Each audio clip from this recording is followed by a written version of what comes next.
think they're on bed in here. I swear they're on bed in here because he nipped at it a few times. And it's just too murky to really even see, but he nipped at it a few times for sure. So I pitched right back in there on that stump. You can barely see that stump, and bam, he ate it. So,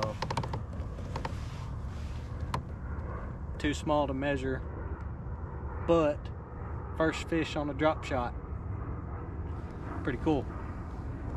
I'm gonna pitch something else in there, see if the female isn't in there, because the way that he